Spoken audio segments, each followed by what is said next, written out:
We're going to take a break from doing the offseason outlooks for teams. We're like 17 teams deep. We're going to get back to it. But on today's episode, I want to talk about all this chaos going on around the draft conversation, because apparently, as we've talked about the top four in this draft for the majority of the season, it looks like AJ Dybantsa may not actually be the number one overall pick with Darryn Peterson, Cam Boozer. Let's also talk about that Darryn Peterson could fall out of the top four. We're going to talk about it all and more on today's episode, because we got a lot to talk about. Why could Darryn Peterson fall out of the top four? Is that even thing that anything could believe? Is AJ Dybantsa, should he not go number one? We got it all to talk about. There's a lot of storylines going on around the draft. We're going to get into it all and more right after this. Welcome to the number one place for your daily basketball news and analysis, NBA Central. What's going on, basketball fans? Welcome to another episode of NBA Central, your number one spot for everything basketball related. I'm the host there, Haize, but more importantly, you guys can follow the channel at NBA Central Pod on every social media platform we happen to be on. By the way, make sure you guys hit that subscribe button. We have a goal of, by the end of this offseason, being to 10,000 subscribers. Now, it's going to take a lot. We're at 4,600-ish right now, which means we need another over 5,000 to get to 10. But I think we can do it. And in return for that, I'll be delivering some of the best NBA content, most varied NBA content around, where we cover every team. But with that said, let's go ahead and get into everything that we have for today, man. And AJ Dybantsa, there's been some talk about him possibly being not the number one overall pick. Now, I want to be clear on this one, right? We're going to talk about all sides of this, where it happened. This came from Jeremy Woo of ESPN, who kind of initially posted this and talked about this, the chance of this. We'll talk about why. Like, one thing that, if you guys are new here, we talk about both sides of every argument, right? That's the way that we separate ourselves there. And it also keeps me honest from this show just being about my own personal opinion. But I do want to say, this just feels like it's a lot of cap right now, because the conversation around the top four of the draft is boring in a lot of ways, because we've known the top four players in this draft basically since the start of the NBA season, right? We knew it was going to be Darryn Peterson, AJ Dybantsa, Cam Boozer, and Caleb Wilson. Now, that's changed as far as the order as the season went on and things popped up and stuff like that, which is, I guess, what we're going to get into now. But I want to talk about this rumor, is what we'll say, from Jeremy Woo, who talked about AJ Dybantsa and the concern around him, which could lead him to not being the number one overall pick. He said this: unlike some drafts, there's no true consensus top prospect in the 2026 draft, as arguments can be made for Dybantsa, Darryn Peterson, Cam Boozer, and Caleb Wilson because of the lack of clarity on how those clear top four prospects should be ordered. There's a greater possibility of teams trading within that tier. So it seems like this, right? Like, there is going to be some movement, right? And this is namely built around the fact that Utah and, Ryan Smith's closeness and his ties to the BYU program, AJ Dybantsa reportedly being open to staying in Utah, that a move could happen in regards to that, right? That the Utah Jazz could try to move up to get AJ Dybantsa number one, and reportedly AJ Dybantsa wouldn't necessarily be opposed to that either if that ends up happening. Now, the Washington Wizards are the team that have the number one overall pick. It really comes down to what they want to do. Do they want to trade back, right? We heard reportedly that the Washington Wizards feel comfortable with any player in the top four. Now, that could be posturing and could be teams saying, hey, give us all your best offers, and therefore let's hear it, right? There was a rumor that floated out about the trade between the Washington Wizards and the Utah Jazz, in regards into, I believe Ace Bailey could have been involved in one of those or not. I think that's crazy if you trade Ace Bailey, to get AJ Dybantsa. Not to say no knock on AJ Dybantsa at all, but I think that you probably want to keep that, especially if the Wizards are just moving down to number one and still get to get Darryn Peterson. But that's just my thought process in regards to that one. But let's talk about this, right? Is AJ Dybantsa the clear top guy in this one? And should he be, right? Let's talk about the side of this of taking AJ Dybantsa number one. Dybantsa feels like not only the safest pick, and sometimes safe gets marked as a negative. And I want to be clear here. By safe, I don't mean anything negative like, oh my God, it's too safe. You're playing it safe. How dare you play it safe? Think outside the box. No, I say the safest because AJ Dybantsa is a motherfucking beast. It just come down to it, right? Offensively, AJ Dybantsa does just about everything you want him to do. Now, does a three-point shot need to strengthen? Yeah, but he took 4.2 per game last year at BYU and hit it at a 33% clip. I think when you look at the mechanics and everything of AJ Dybantsa's shot, there's reason to believe he's going to be able to shore that up, right? There's a guy that averaged 25.5 points per game, number one in the country, on 51% shooting from the field, even with the questionable jump shot at times, 6.8 rebounds, 4 assists, 1 steal, and 3 turnovers per game. AJ Dybantsa is an absolute dog. And I think something that separates, AJ Dybantsa as well, he seems like he has the mindset and mentality of a player that is going to want to be the best player in the world. Meaning, and I say that to mean this, even if AJ Dybantsa isn't the greatest defender right now, but I think he has the physical tools to be a really good defender. I think that he's going to, once he gets to the NBA level, he is going to take defense a little bit more seriously, and we'll see, right? In a league that's built around creators and shot creators, it makes sense why a team would be so high on AJ Dybantsa.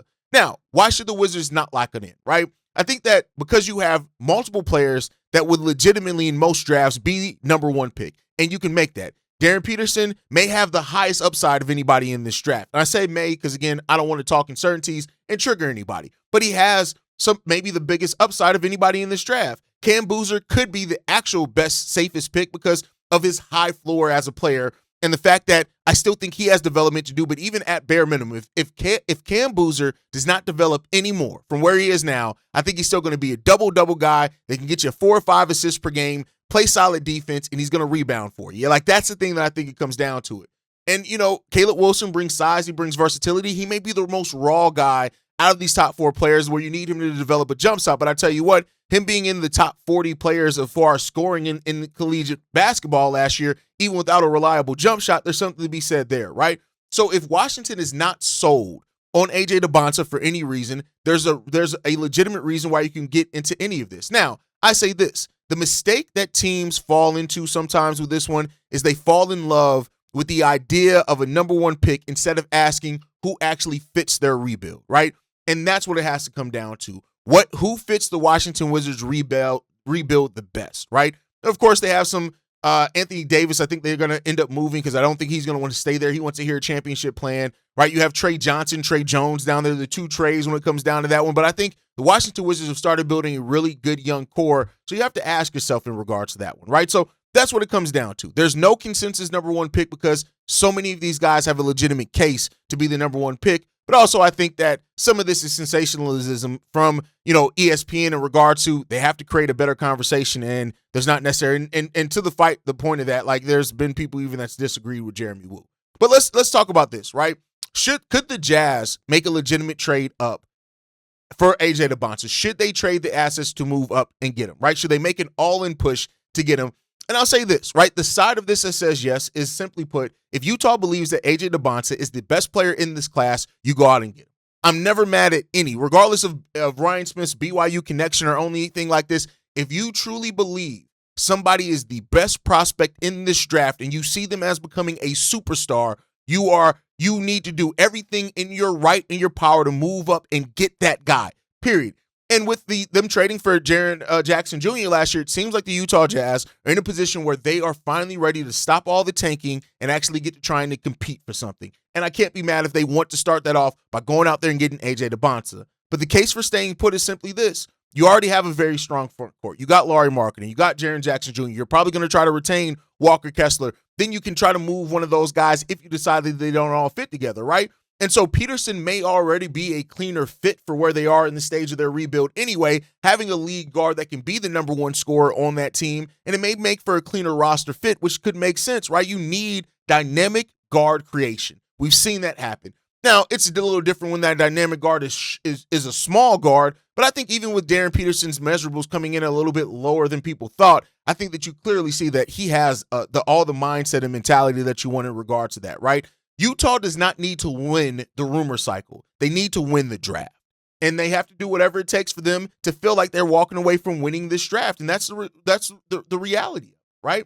Then let's talk about the Darryn Peterson part of this draft, right? There has been some talk that Darryn Peterson could fall out of the top 4. Now, I don't believe that personally. That was more so pushed forward. The initial person that talked about Darryn Peterson probably falling out of the top 4 was Corey Alexander with ESPN, where he talked about the fact that Darryn Peterson could slip. He went on to say this. There are a number of scenarios where he's not 2.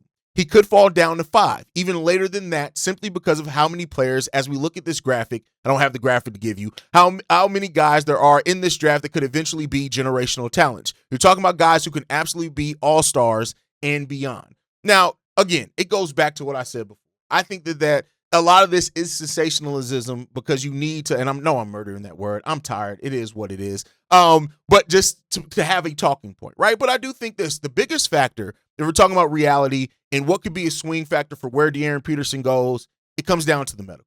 Darryn Peterson still has maybe the highest upside of any of the prospects in the top 4. And I say maybe because I still look at AJ Dybantsa probably as the one that has, right? But before the season started, Peterson was viewed as the top prospect by a lot of outlets, right? Even higher than AJ Dybantsa to start off with. The dynamic scoring upside that he has, the guard creation, the strong measurables, and the type of ceiling that can absolutely change the direction of a franchise.